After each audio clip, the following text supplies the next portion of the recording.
Welcome to The Explainer. Today, we're taking an absolutely incredible journey through an era that was defined by monumental power, unmatched wealth, and some seriously visionary leadership. We're talking about the massive empires that completely shaped medieval India. Over a staggering 1,000-year period, from the 8th all the way to the 18th century CE, these weren't just your standard kingdoms rising and falling. No, this was a relentless, insatiable appetite for dominance that quite literally forged the foundation of the nation we know today. Okay, let's dive into this. The main guiding question we really need to keep in mind today is actually pretty simple.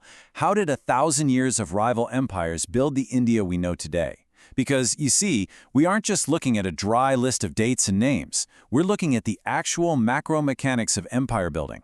The ruthless administration, the soaring trade, the towering architecture, and the deeply rooted religious movements forged by these rival empires, they all laid down the cultural bedrock of the modern nation. To make sense of this massive chunk of history, here's our roadmap. We'll start with the Age of Empires, move into the rise of regional powers, check out the Delhi Sultanate, the Great Mughal Empire, and then finally unpack the economics of empire and a lasting cultural legacy. Let's kick things off with Section 1, the Age of Empires, spanning from the 8th to the 18th century CE. Let's move to and see how this builds across our timeline. When the ancient Gupta Empire fell, this massive power vacuum opened up. In the 8th century, fierce regional kingdoms rise up to fill that void. Fast forward to the 13th century, and power consolidates heavily under the Delhi Sultanate. And then 1526 marks the arrival of the mighty Mughal Empire. These are the major tectonic shifts in power we're going to be examining. Moving right along to Section 2, the rise of regional powers, and that post-Gupta vacuum. You know, when a massive empire falls, someone always steps up to the plate. Up in the north, the Rajputs became absolutely legendary for their fierce, cavalry-driven control of the land. But down south, the Chola Empire completely flipped the script. They didn't just control the land, they built a world-class, powerful navy that dominated maritime trade all the way to Southeast Asia. They were literally projecting imperial power across the ocean centuries before European fleets even arrived. Two totally different styles of leadership, but both highly effective. Which brings us to Section 3, the Delhi Sultanate, the consolidators. If those regional powers were the pioneers, the Delhi Sultanate were absolutely the consolidators. Now, this wasn't just one continuous family line. It was a rapid-fire sequence of 5 distinct, pretty ruthless dynasties: the Mamluks, Khaljis, Tughlaqs, Sayyids, and Lodis. Together, they forged a massive unified military state, massively expanded trade networks, and really strengthened their absolute grip on the entire region. Take Alauddin Khalji, for example. He wasn't just a conqueror, he was essentially an imperial micromanager. He introduced these incredibly strict market reforms and price controls. And honestly, it wasn't out of fairness. It was so he could afford to feed and maintain a massive standing army on a fixed budget. It was all about meticulously managing the economy at a micro level just to sustain the empire's dominance. All right, Section 4, the Great Mughal Empire, truly the zenith of medieval India. This absolute pinnacle of power has a very specific trigger date. In 1526, Babur defeated Ibrahim Lodi at the First Battle of Panipat. That single, monumental victory seized the Delhi Sultanate and officially gave birth to the mighty Mughal Empire. Now, what's really interesting about this slide is how the fate of the Mughal Empire swung wildly depending on exactly who was sitting on the throne. You had Akbar, who championed efficient administration and religious tolerance, bringing this unmatched stability. Then Shah Jahan, who just poured the empire's immense wealth into grand architectural visions, like the magnificent Taj Mahal. And then came Aurangzeb, who pushed the empire to its absolute physical limits. Under Aurangzeb, the empire really reached its absolute largest physical size. But it was a major double-edged sword. All that overextension and brutal internal conflict sparked fierce regional revolts. It's kind of this timeless lesson in imperial overreach, right? Even the mightiest, most terrifying empires eventually stretch themselves to the breaking point and just crumble from within.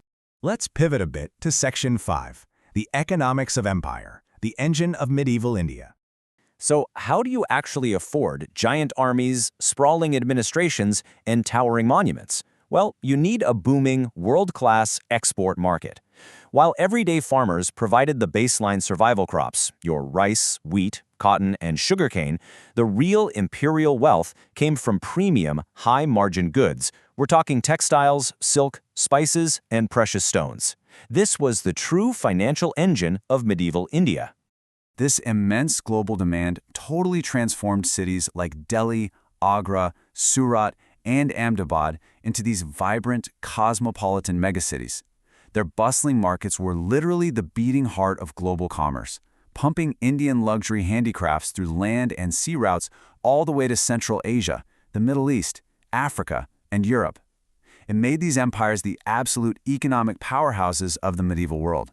And finally, Section 6, a lasting cultural legacy, the living legacy. The immense wealth and relative stability of these empires actually allowed for some really deep philosophical movements to flourish. You had the Bhakti movement with saints like Kabir, Mirabai, and Guru Nanak teaching devotion to God, equality, and social harmony. Concurrently, the Sufi movement, with saints like Chishti and Aulia, spread the message of peace, love, and brotherhood. And this brilliantly illustrates how, despite having totally different roots, both movements thrived together in this imperial melting pot, creating a beautiful shared culture of tolerance. And this cultural melting pot absolutely supercharged language. Persian basically became the language of imperial administration. Think of it as the medieval equivalent of corporate English, but right alongside it, the regional languages that so many of you might speak today, like Hindi, Sanskrit, Tamil, and Bengali, just exploded in literary richness and growth. Then, of course, there is the incredible physical legacy. The Qutub Minar, the Red Fort, Humayun's tomb, Fatid for Sikri, the Gol Gumbaz, and the Taj Mahal. These aren't just pretty buildings to look at. They're the permanent, towering footprints of the specific empires we've just explored today. They are physical, undeniable proof of their staggering wealth and engineering genius. So the crucial point is that these structures birthed Indo-Persian architecture, a magnificent, literal blending of Indian and Persian styles. Today, they aren't just tourist attractions. They are the most visible symbols of a 1,000-year era of progress, perfectly reflecting the unparalleled artistic skills of medieval India. Which leaves us with this final, provocative thought to consider. Which empire's legacy still influences your world today? Whether it's the language you speak, the incredible monuments you visit, the art you appreciate, or the cultural traditions of equality and brotherhood that you practice, the contributions of medieval India are still very much alive. Thank you so much for joining me on this explainer to uncover how these fascinating empires built the foundation of such a remarkably diverse and rich history. See you next time.